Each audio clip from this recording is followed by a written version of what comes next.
up, everybody? What's up, everybody? Hey, it's Monday morning, hot off the mic. Listen, this morning, I'm dragging a little bit. But still, Dragging tail. we don't need it. We don't need it. We want it. So thank you, Red Bull. Thank you for the partnership. A little sugar-free, regular flavor one. Yeah. Original. I thought I would just do better. I was trying to figure out. You look at the refrigerator. Which one's going to do better? I think this guy's going to do it. But you got a little special edition. Little grapefruit blossom. Because we're talking like this because yesterday was Easter. Hey. Fantastic day. Yesterday was Easter, but then it was just a whole weekend of extravaganzas. Yeah, everything. And then you had WrestleMania on top of it. Yeah. So my family was staying up late on Saturday night and Sunday night. Yeah. So it's been a... Yeah, we went Good Friday. I went hunting on Friday. So early morning, get up for the hunt. Yeah. And the Good Friday service. And the early Saturday morning with all the Easter Jam festivities. Or y'all had the egg hunt on the community events on all the campuses.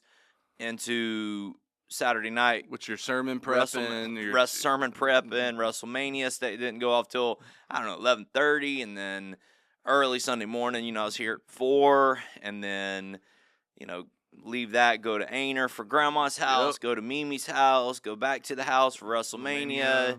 Bed last night at 11:30. Back up at, 5 o'clock this morning for this. It's what we do. Yeah. And I'll say, I was kind of behind. I took my little mid-afternoon nap, so I got done with WrestleMania last night, and I told Caleb, I said, might have been the first time I actually may have dozed in the middle of one of these.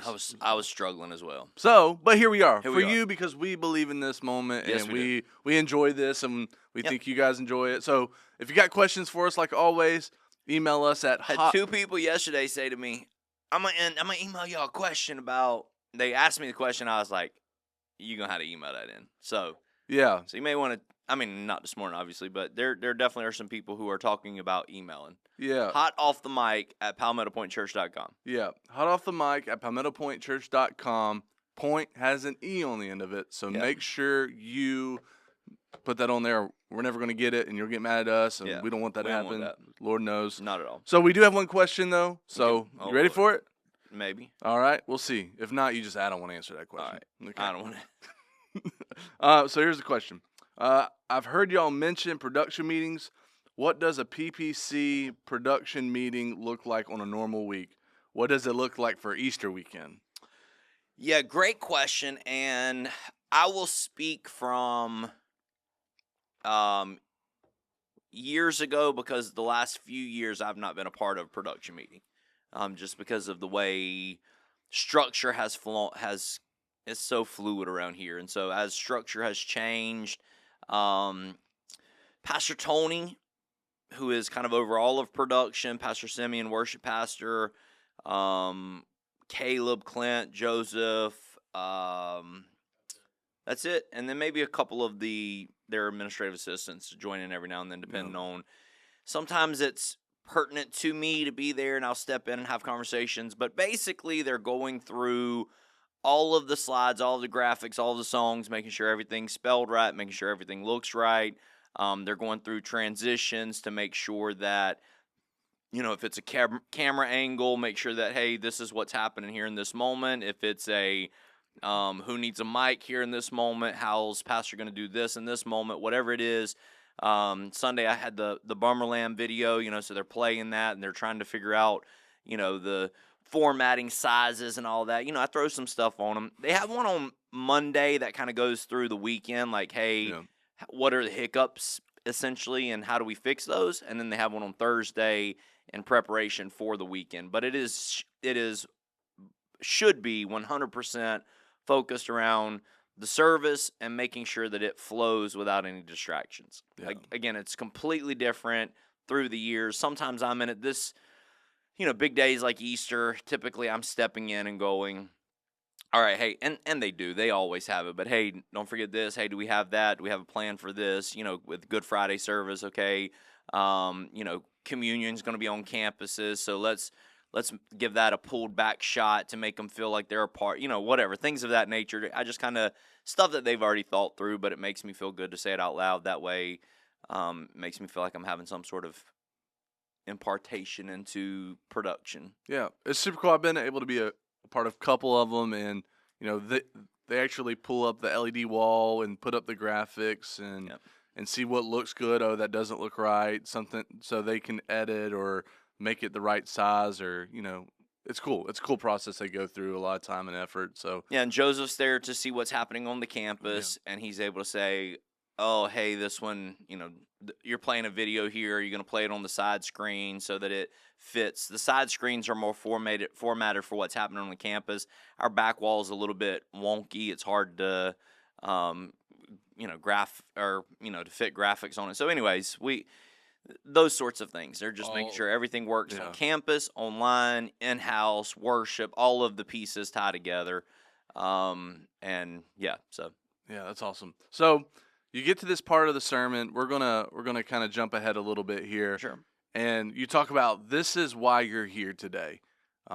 It's Easter, man. Yeah, and you can feel the passion here for what you're talking about. So let's talk about this. What we did to get them there and why it mattered. So for sure. They felt rejected their entire life. They felt unworthy, not good enough, and they come here into this moment to hear there's a God who loves you and died for you. It's the story That's what of Easter Sunday's all about. That's it. Romans 3:23, it says, all have sinned and fallen short of the glory of God. Yeah. Every single one of us have sinned and fallen short of the glory of God. Every one of you. Romans 6:20. Yeah, so there is this moment where we talk about, sorry, my cursor is off today, but let's see here. Sorry, guys, we're having this awkward moment here. Sorry. It's the Monday after Easter, guys. Okay. Day and say, I've never seen him.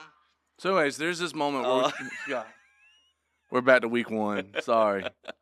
So there's this moment where you talk about all the things we did. We did invite cards. We did marketing. We did billboards. Yep.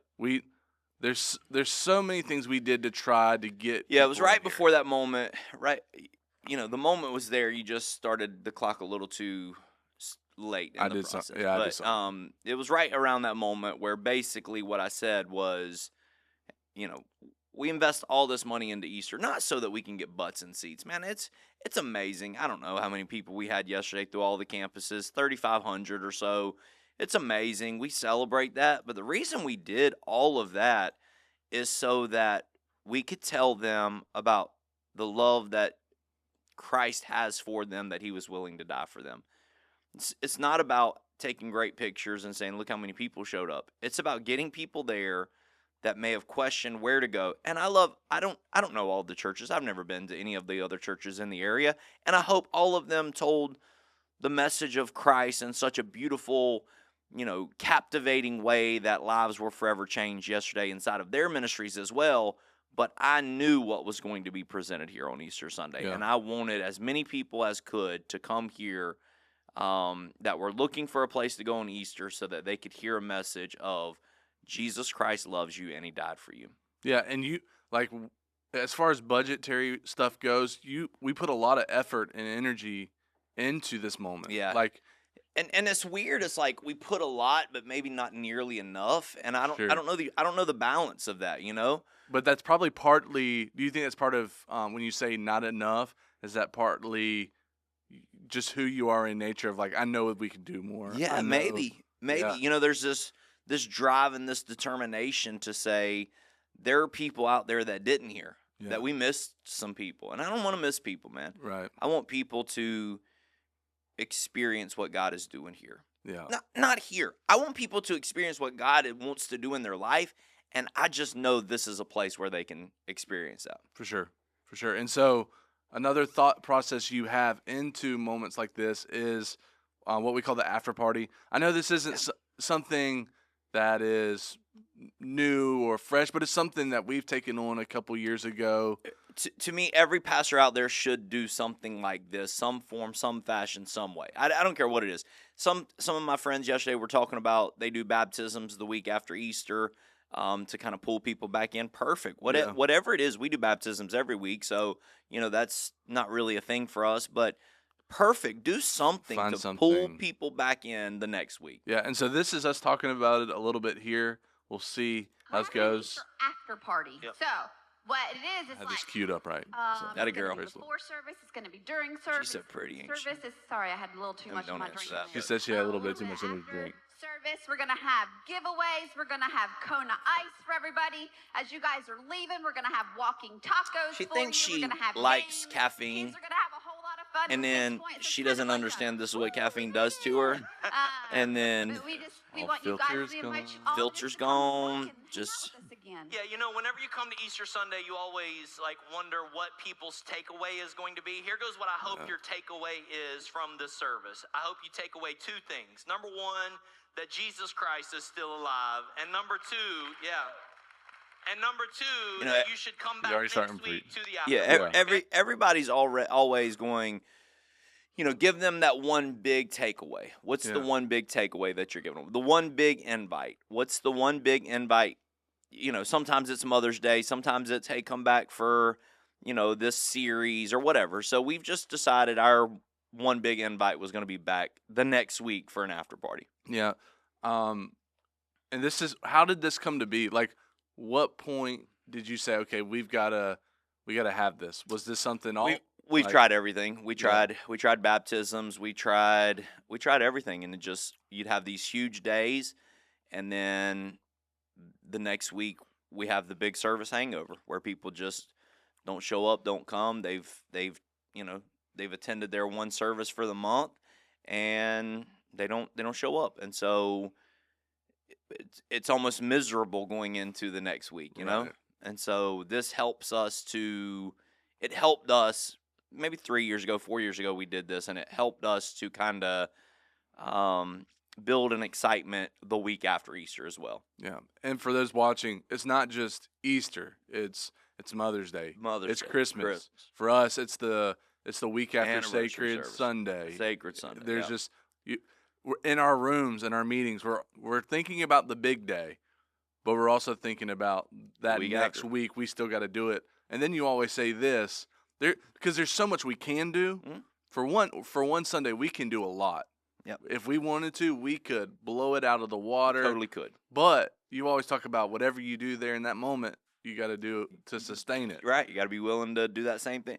As hard as you go, Easter, you got to Yeah. be willing to go that hard the next week. Yeah. That's hard for people to do. Yeah. And so, but we do have some things that we do, I think, pretty well, things that we do to impact the community. And so there was this moment during giving where you kind of shared some of the things we do For sure. to minister to others and ministries we do inside the church. So let's play this clip here. If you're not careful, feel icky for people who don't know the church and who we are. And this is one of those moments that if we're not careful can feel icky. Yeah. So let me make Giving it feels icky for Yeah. people. as least icky as Asking for possible, money okay? feels Yeah. icky. I want to share with you some stuff that has happened all over our church since January 1 till last week, okay? January 1 to last week, we've fed over 1,000 meals to people in need throughout our community. Our outreach team has served over 1,000 hours inside of the incredible. That's community nuts. this year so That's far. How incredible. incredible is It's that? nuts.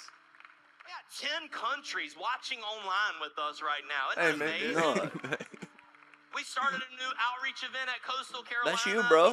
We You did this buy one. It's biscuits fun. and I coffee, love and it. We just stand on the It's road, cool. and as the kids are going to class, Now we they're just starting to give try to get them biscuits off and the coffee road. and tell them about Jesus. Isn't that Like crazy? Jalen was So running the cool. road last time. We've had 294 first-time guest families that have walked through the door this year. Isn't that crazy? Our teenagers, middle schoolers, high schoolers took a trip to Winterfest. It was amazing. They had an incredible time. But one of the coolest numbers for me is that this year we've baptized 107 people this year. Crazy.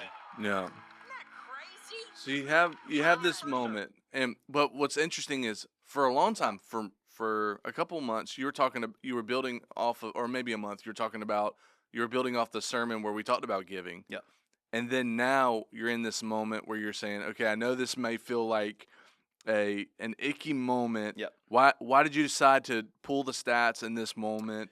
I know at Easter we're going to have people visiting that will never show up. I told the story yesterday. There's this guy that was like, "Hey, Pastor, I haven't seen you.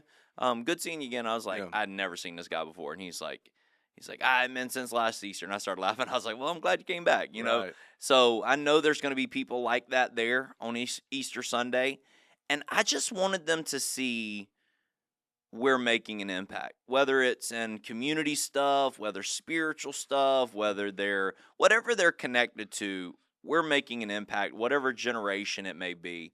And I didn't want to use that moment to, and I didn't. If you'll watch the whole clip, I didn't use that moment to pull heartstrings and say, "This is why you give here. Now give us some of your money." I actually said the complete opposite.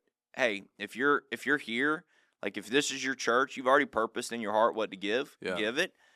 If this is your first time or you're a guest here, like there's no expectation for you to give this morning. Mm-hmm. And so if you do, great. Thank you for your generosity, but there's no expectation for that this morning. And so it just creates this. They're doing really great things throughout the community and inside of, spiritually, they're doing some really great things, and they're not even wanting my money. Maybe this is a place where, I can find some safety inside of this area. Yeah, it's cool. I kind of did something similar at Aynor last week. I knew that was something possibly happening this week, so I didn't say it exact, but something very similar of, hey guys, I understand. Like there's some fresh faces in here who you may never come back. So it's super. I think that's a cool moment because a lot of times people think churches, we're taking this offering, we need it to go towards whatever, and everybody's got to give, So super cool. Then we move into the next piece of the service, which was the drama. Yeah. Super cool moment. I'm going to play this here, and we'll talk through it. There's a moment where Carter and Ann come forward after there's the scripture reading. For sure.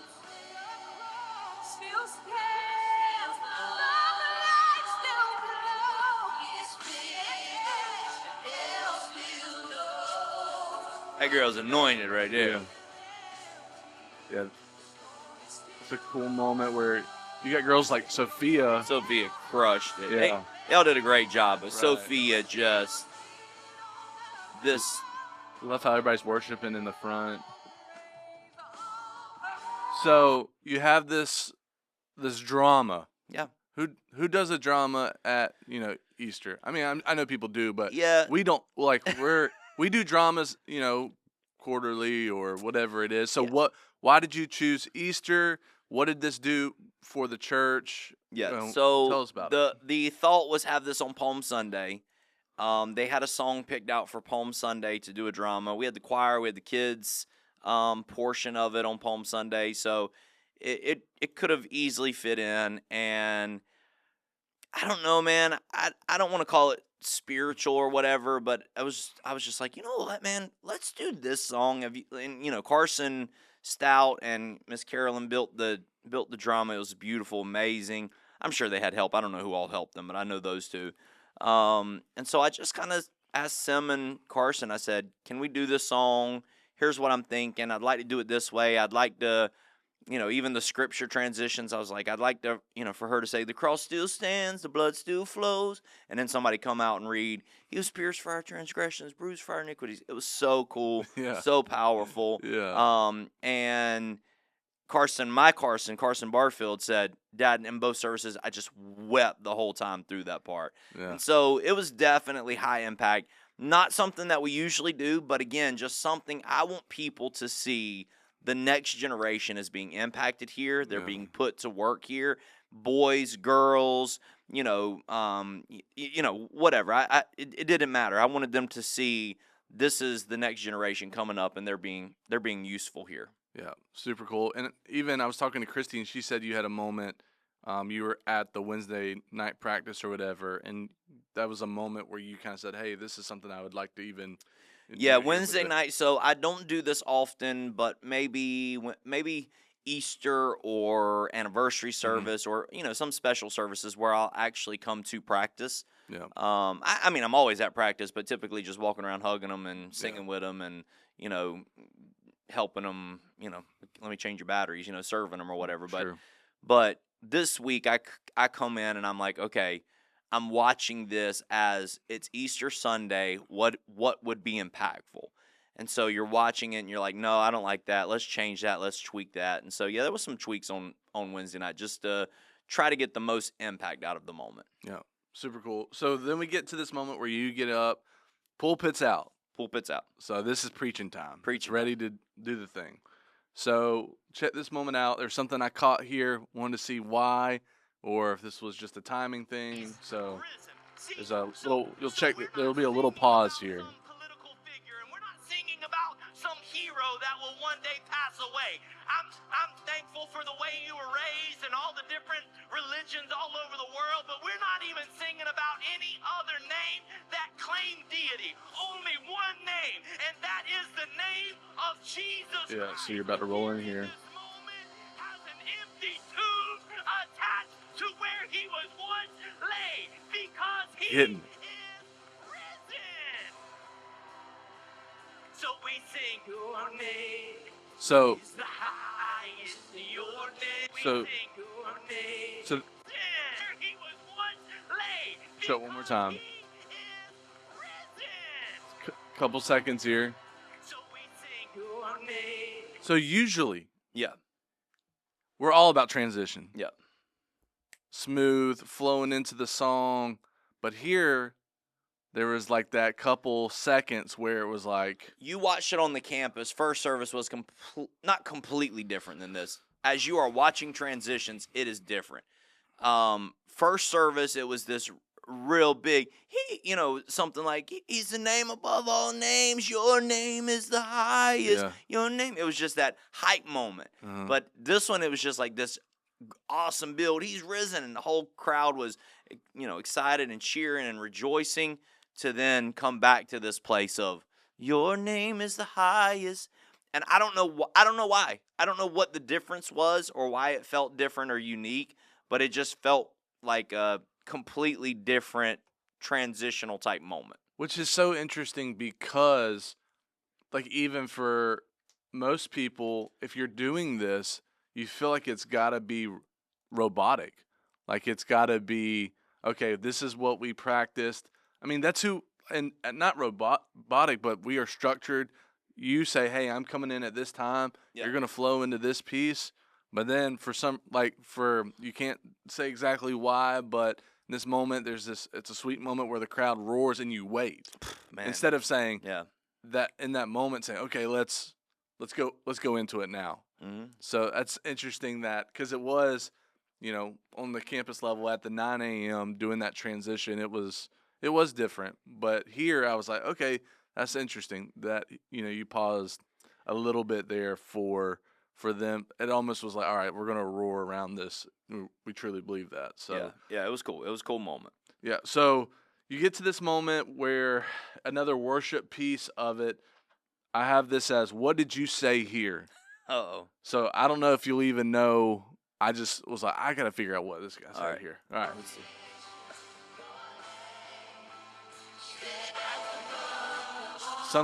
You gave some kind of cue there. Is it it sounded like maybe track or?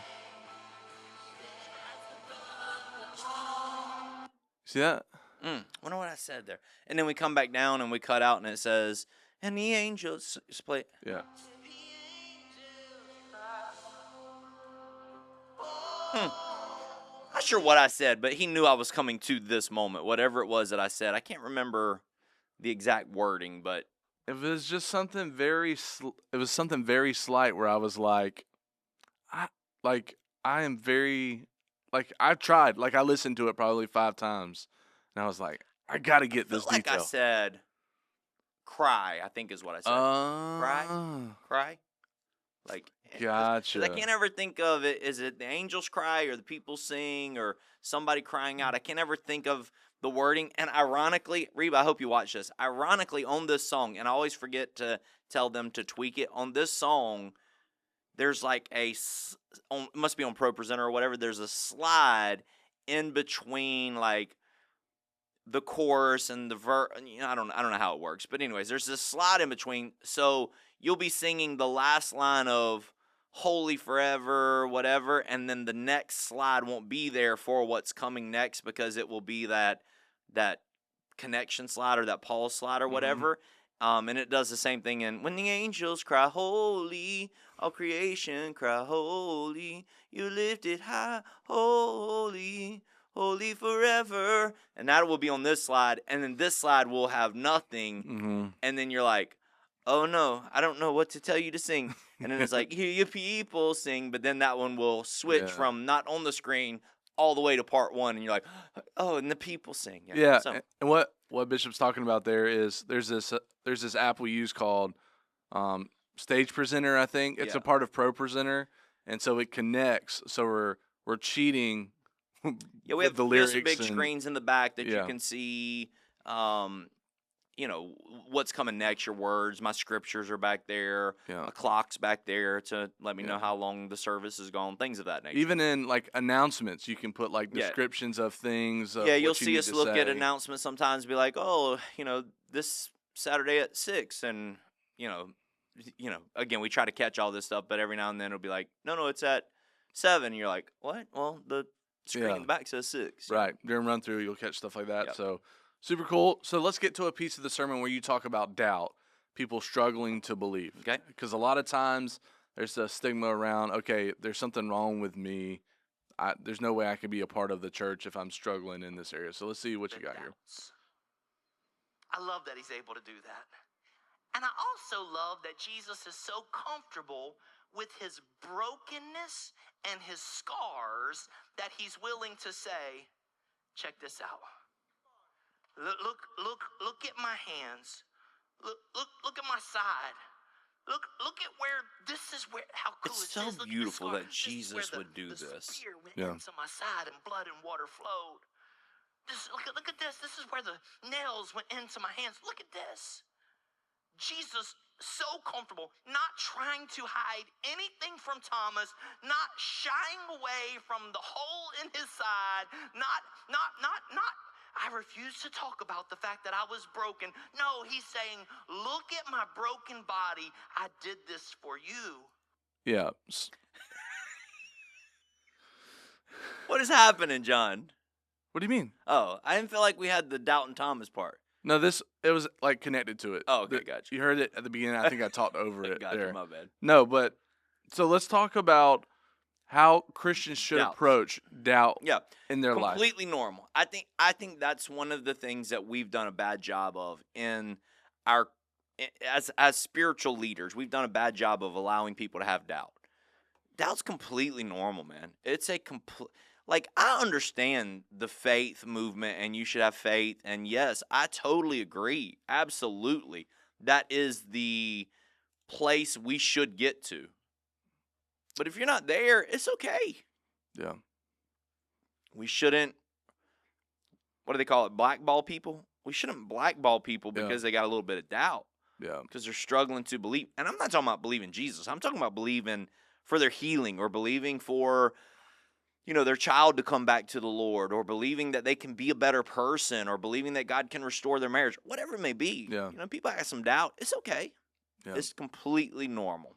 And I think that should be embraced inside of our Christian walk of this is normal.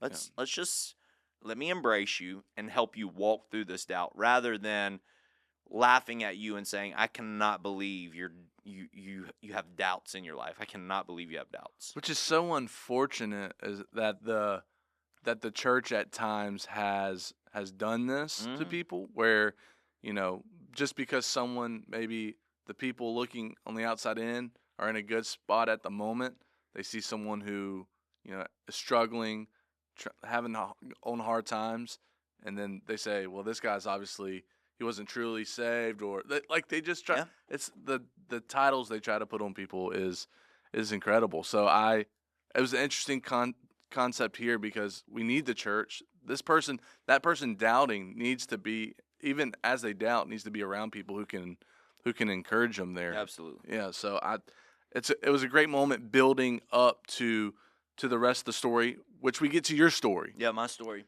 So you talked about the worship team the first week, talked about some of the just staff. say I'm so thankful my story isn't a story of all of the hurts and pains that other people's are. And, I kind of made a joke yesterday of my story is, doesn't seem like a great testimony at times, but I am very thankful for my story.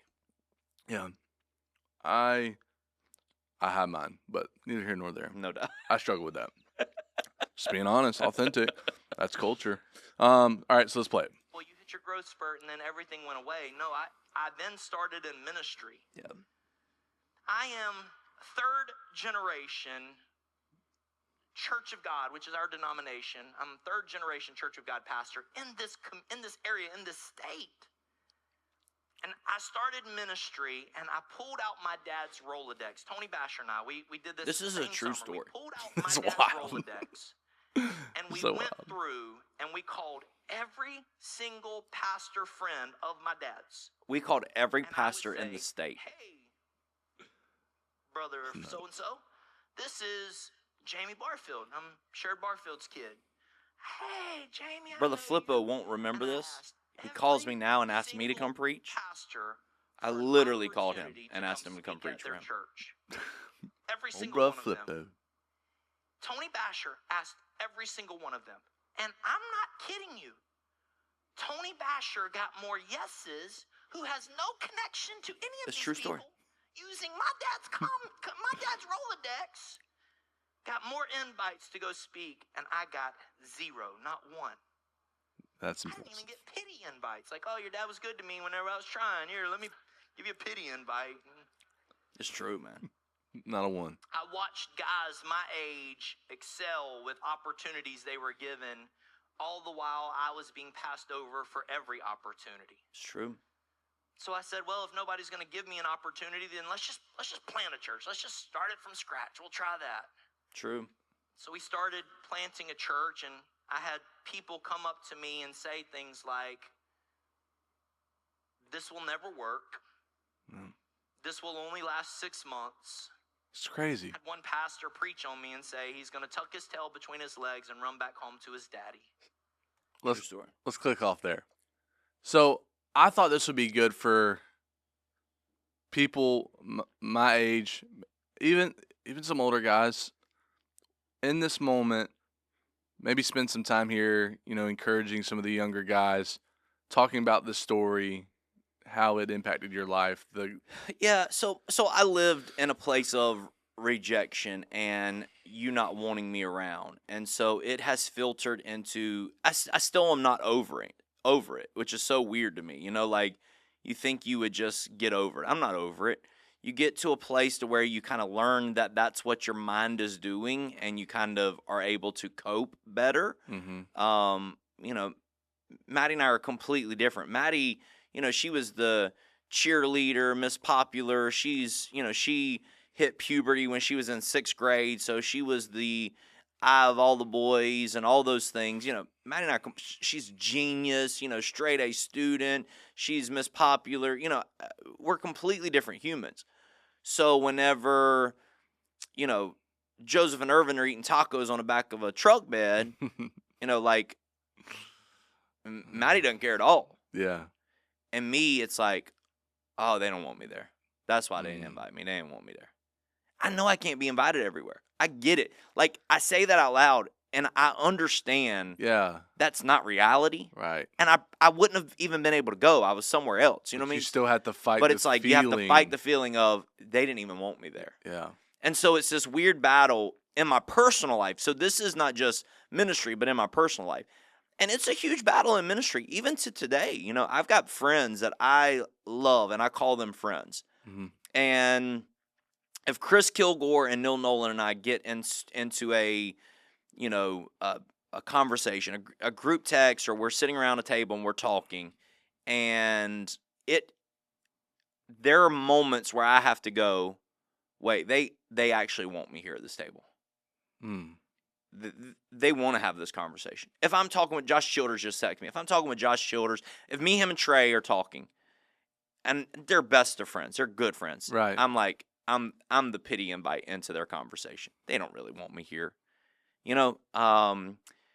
When Eddie Allen invites me to come speak at MIP, I go, that's nice. I'm I'm the pity invite because he couldn't find anybody else to speak this week. Uh-huh. When somebody, and it's wild. That's so wild. Yeah. Even when you get to the table that maybe from hard work, God's hand on your life, you still think, I don't Still think. I went It's to a Lee pity University. invite. I'm like, I wonder who didn't want to preach this week and why they let me speak at chapel this week. Yeah.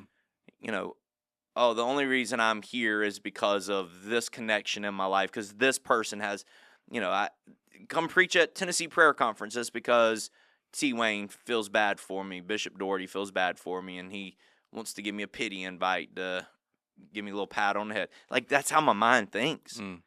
So, and this is in my relationship with my wife. Like, this is every area of my life. So it has warped this. This is some good therapy here, not what people are wanting to hear, but it's this warped mindset that came out of a place of feeling that way as a child that's transitioned into ministry that forced me to push beyond, this,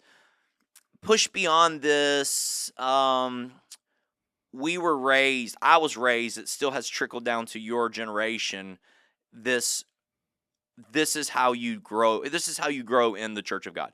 Take a small church, you do well here, and move up to this church, you do well here, you move up to this church, Climb you do the well ladder. here. Right, you climb this ladder almost. And it, because of all of that, I didn't even deserve to be on the ladder in my mind. So the only thing that made sense for me was, well, let's go create a ladder over here. Yeah. Which is so wild that God would take this thing that I felt that seemed so full of pity and rejection, and he would take it and be the thing that would be the catalyst to push me to do what we're doing now. Yeah. So much there. I love hearing like that authenticity about that, and I think a lot of guys will hear that and I think say, man, I feel the same way, and so I appreciate you sharing that. And then we get to Guys will say to me, hey, why don't you, man, let's, whatever, give me a call or whatever. I want to be, I told Joseph, when Joseph always talks about, me mentoring him or whatever, guys will call and say things like, oh, man, we should stay connected. And in my head, I'm like, that's just what you say to get off the phone. You don't really want to stay connected. They'll say, I want you to mentor me. And I'm like, you're just saying that. You don't want me to mentor you. No. You don't. It's wild how the mind works, and beautiful how God can take the broken parts of your mind, and allow you to use that, not make you use that, allow you to use that to do something incredible for His kingdom. Because you made the point even in your sermon, that's when He brings you near, and that's when He speaks some things in your life. Right. It's the reason why I listen to His voice now. Mm-hmm. It's the only thing that kept me sane through those years. Yeah. But it's also the reason why I don't want anybody to walk into this place and not feel loved. Yeah. It's the reason why I wrap my arms around everybody that I can get to on Sunday morning and tell them how awesome they are. Because I don't want them to feel rejected and broken. And when I hear about people feeling rejected around here, it breaks my heart. We had somebody this past week wanted to come to a service, and they reached out to the church, and they were, they're very sickly, and they needed special accommodations. Nobody around them, special entrance, and I don't know the details of the special accommodations they needed, but some form or fashion, that how can we make this happen? It's Easter weekend. We didn't have. It was packed. There was no possible way to make that a thing. I'm sorry. There's just no possible way for us to figure this out. It's not like, I don't know. But then that person went on social media and told everybody how they couldn't believe that the person who told them that would tell them that, and that we couldn't make special accommodations for somebody sick. And I understand what they're saying. They're broken. They're hurt. They're rejected. But my broken, hurt, rejected self wants to wrap my arms around that person and, build an extra wing bubble like I did for you guys, because I don't want y'all to feel rejected. You know what I mean? And so, I just go back to even like your story, y'all's story with JD3, and, my heart of I don't want you to feel rejected. Yeah. And then, we laugh at Christy with, some of her comments early on with things that she said, and you're like, I'm literally fighting so you don't feel rejected, and you're making comments to make me feel like I'm trying to reject you, and I'm trying my best to do everything I can to wrap my arms around you guys in this season. Yeah. It's crazy, like you said, what the mind will do, and if you listen to that, if you let that thought win, where it would take you. Yep. Wow. But again, we'll get to this bummer lamb. People are like, "What in the world is a bummer lamb?" Yeah. So glad you asked that, people. Let's play the rest clip. of the flock just rejects this lamb completely, and these lambs are called bummer lambs. This is true story. This is nothing I'm just like making up to preach good. This is real life. Okay. These bummer lambs, no rhyme or reason to why they're rejected from the flock. This bummer lamb will die, rejected and alone, unless the shepherd intervenes.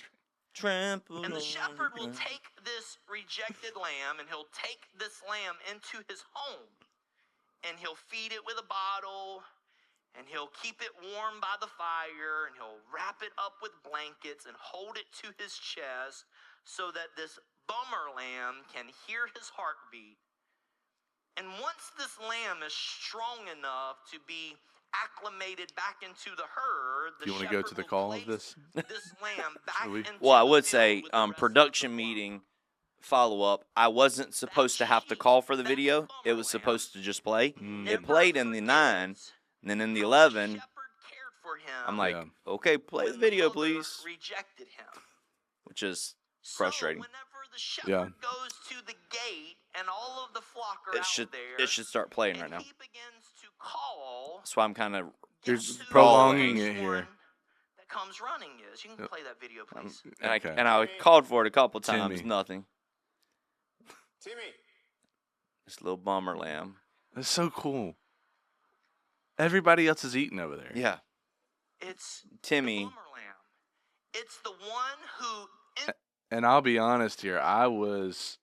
I everybody- heard there were people gorilla crying in Aynor about this bummer lamb. But it was so funny because during run through at Aynor, everybody's laughing, like saying "Timmy, Yeah. Timmy," like. But then we got to the actual, moment, and there was a couple chuckles there, but there was this moment where it was I think people saw themselves there. Yeah. For me, there were people that in that moment I wanted to see there, and so I just had a moment where A guy named Timmy. a God. I called I literally called I sent Pastor a voice memo, and I went because I was watching the video. I was running through my sermon, and so I was like, okay, I know this video is going to be played. I know I'm making this connection there, so let me go watch it. And so then when I went and played it, the shepherd said, Timmy, and I was like, oh, this is going to be. This is it. This right is here. it. God, this is how you're going to do it. This is how you're reaching Timmy. Because there's this guy I've been trying to get a hold of for a month now. I literally on Friday, Friday I got to church a couple hours early and Just said, to go visit Timmy. just to go visit Timmy, and went down there, talked to him, great conversation. I was like, all right, he's coming. Sunday. He's coming. And he gonna hear his Yeah. name get And I was called by the God, shepherd. This is going to be incredible. He's going to get there. Timmy didn't come. Timmy didn't come. Ugh. And so in that moment, I thought about him. I thought about, how he may feel. I know he feels rejected by the church. I know he feels rejected just by people in society at times. And so I wanted him there because there were times, not even this sermon, there were times where I was able to speak, I think, some truth to people in moments to say, hey, we just want to tell you we love you, and there's a real God who loves you. Yep. In moments like that, I wanted him to hear the purity of what we're doing for sure there. And so he wasn't there. So therefore, I don't stop. I'm going to go see Timmy probably this week. He gave me his phone number now, so we're texting. He didn't text me back, but it's all good. He gave me his number. So Yeah, so I found this video on Thursday.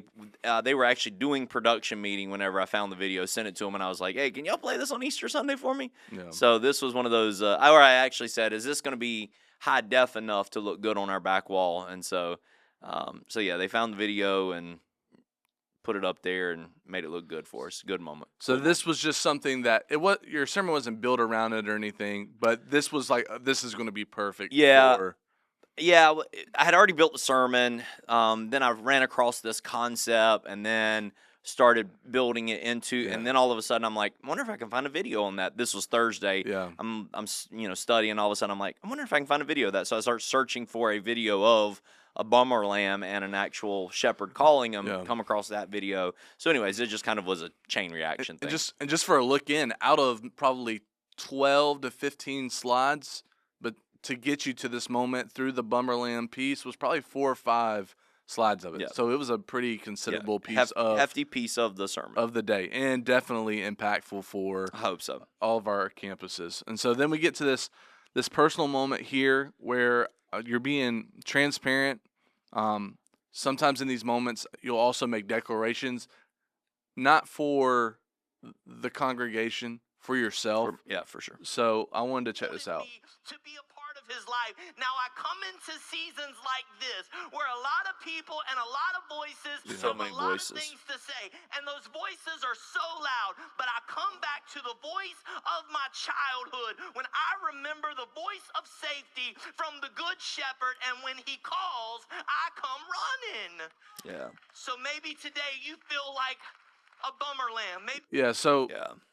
so that was a part of your sermon, but also there's these times where you don't care. It's almost like it doesn't matter who's in the room. Doesn't matter who's in the room. I'm going to say something I over need- myself. I need to make this declaration about me. Yeah. So what is the balance there in your transparency? Because there's times where, like for instance, one of the times you'll do this is when you go into a sermon. Yeah. And you'll say, it's not about me. It's not about the church. It's not about, Yep. whoever. We're going to It's- lift up the name of We're Jesus. We're gonna lift up the name of Jesus. So, like, what are these moments? How are you? Like, what draws you these moments? I'm sure they're intentional, or they may be spirit. Yeah, to me, you got to find the ones that are actually impactful to you, and you can't just speak everything over yourself, but moments that are really impactful to you to be able to stop and say, let me remind you what I've spoken over myself. Let me remind you of how, and even in this season where voices are really loud and everybody's got an opinion and let me remind you of the things that I have to speak over myself and the voice that I have to listen to and that I'm going to follow after the Good Shepherd. And again, a lot of new people in the house, a lot of new ears, and I want them to know this is who I am. Yeah. I'm not going to be swayed by all of your mean emails and, all of the hate that you put on social media. I'm sorry. I'm sorry you felt rejected because we couldn't create you a safe space. But I am sorry. I'm not saying that like sarcastically. I'm sorry. But I cannot be swayed by the voices. I have to hear the voice. Yeah. And I love how when we talk about, moments that are happening in your life, I love how that translates from the pulpit into like discipleship, into our connect groups, because we push the whole aspect of, even if you're leading a group, even if you're the head of a ministry or whatever, you have to still make sure that you're sharing with people what's going on in your Absolutely. life. Because if you're not going to be real and honest, man, people aren't listening. They have no desire to be a pawn or a puppet in your show. They want to be a part of. People want to be a part of a Friends episode. You know what I mean? Like a unique friend group that all brings different parts Yeah. to the puzzle. That's what people want in their life. Your generation grew up watching Friends. That's what they think is the perfect scenario for their life. These six close friends, some outside pieces that come in every now and then. These 6 close friends that we do everything together. Sometimes you two go do things, and sometimes you two go do things. But we all know this is our core group. That's Yeah. what people want. Where maybe the generation before me got caught in the ministry was a puppet show, and I'm the puppet master that makes people talk the way I want them to talk and say the things I want them to say. And I would say that I'm in this weird generation in between of going, I don't want that, but I don't know how to get to that. So let me help bridge the gap between the two. Yeah, it's cool. So we get to an interesting moment here. Okay. I have it on here as stay seated. Yeah. All right, so I'm going to play it real quick. I Yeah. do have a question for you Okay. right after. So You can be seated. I'm not done sing. I'm not done. They're going to sing a song, but I'm not done here in this moment. I just want you to hear. which is something you really don't do too much. Never do this. Ever. I don't know that I've ever done I don't think I've ever heard. When you told me you were doing this, I was like, I've never done this. Yeah. So valuable that there was no price too great to pay for you.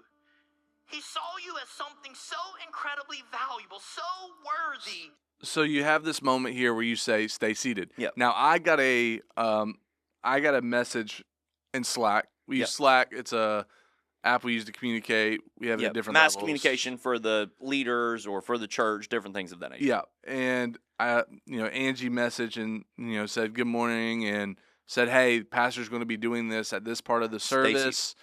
We need you to stay seated." What I find interesting, this is two parts.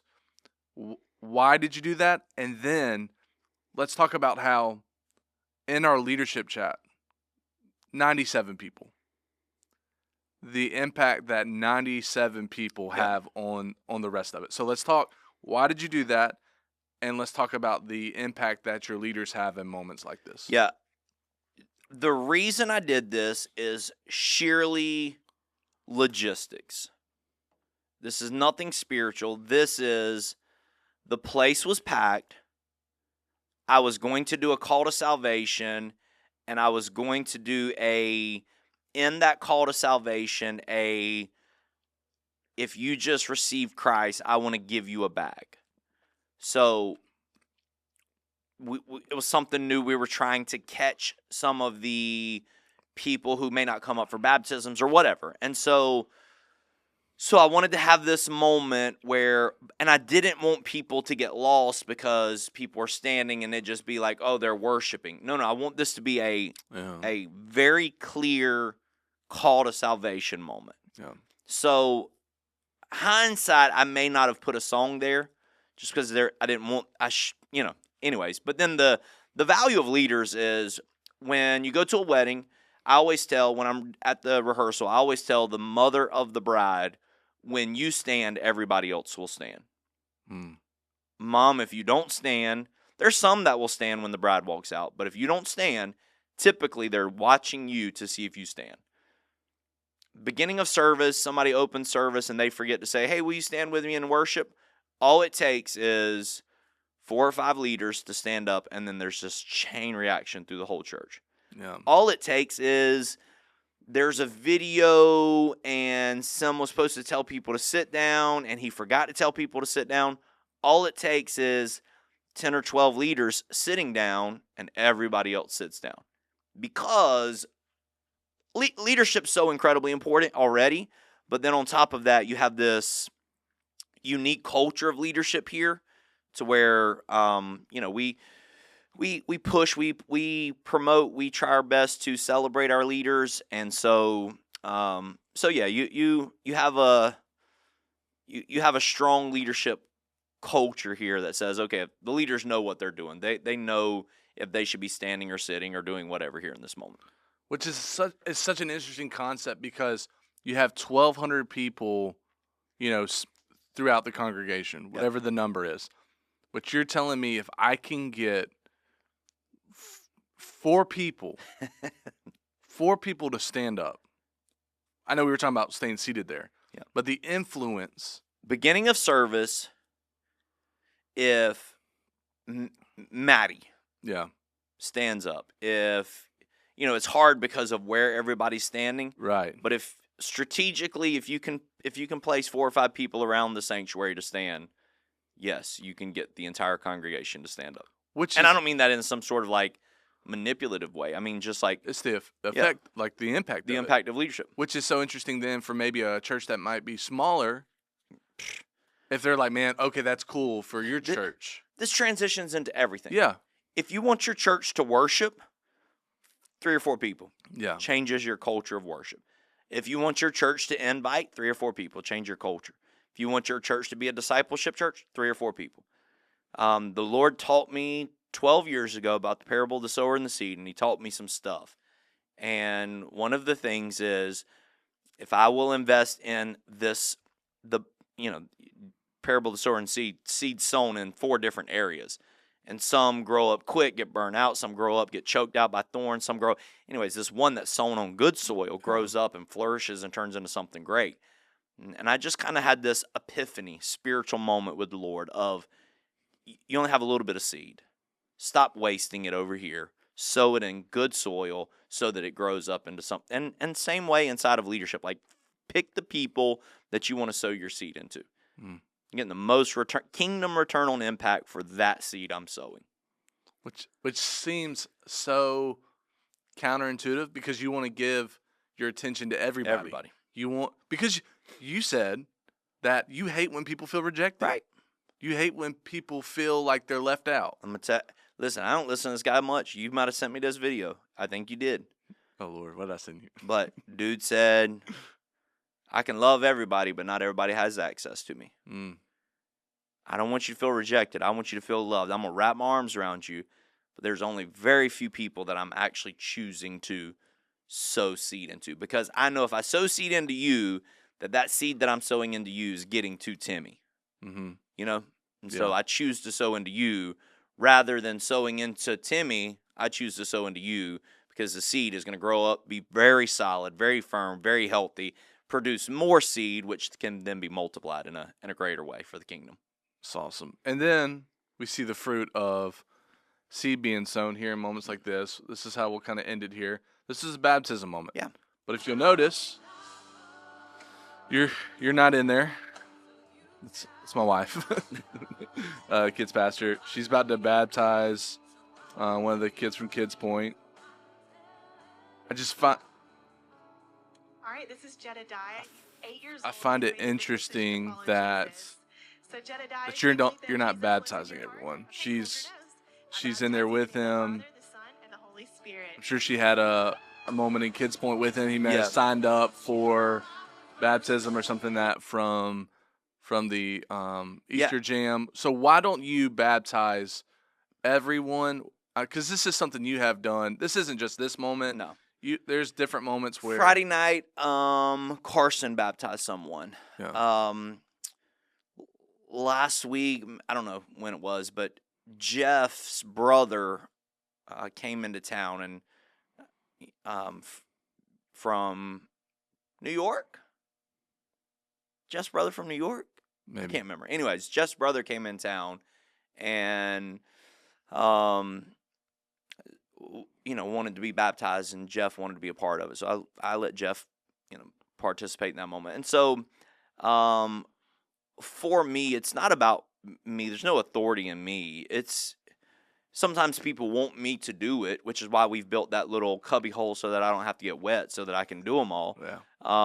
Sometimes people want me to do it, but then there's times like Friday night where somebody wanted somebody else to do it, and I celebrate with that, man. Typically kids in Kids Point, whenever they come out, we I let Christy do it. So yeah, it was just there's no power and authority in me doing it. It's about the declaration you're making. It's about a holy moment between you and the Lord. Nice. I find that interesting just from my culture. My background is senior pastor does it all. Yep. And he won't let anyone else do it. It's got to be him. I'm not saying it's because of, he wants that number or whatever it is, but I've just never seen that. And so it's been cool to be a part of a ministry like that where you empower people who maybe have made investment in other people's lives. Absolutely. Even cool to see like when family members, you have the family members like you were talking about with Jeff or whoever, help you in moments to baptize certain people, and it's very cool to see the family together in those moments, and it makes a memory for them. Agree. It's a very special moment that should be revered as such. It should be. And so we try our best to make it that way. Yeah, for sure. Well, good weekend. Hey, great weekend. Yep. I know you would love to celebrate with anybody who reaches out to you and says, hey, let me tell you what God did this For weekend. sure, please, absolutely. So please reach out. If you got questions again, email us at hotoffthemic@Palmetto Pointe Church. I almost said PalmettoPointeChurch.com there, but hotoffthemic@PalmettoPointeChurch.com. Yep. We'd love to answer your questions. For sure. But until next week, see you. Peace.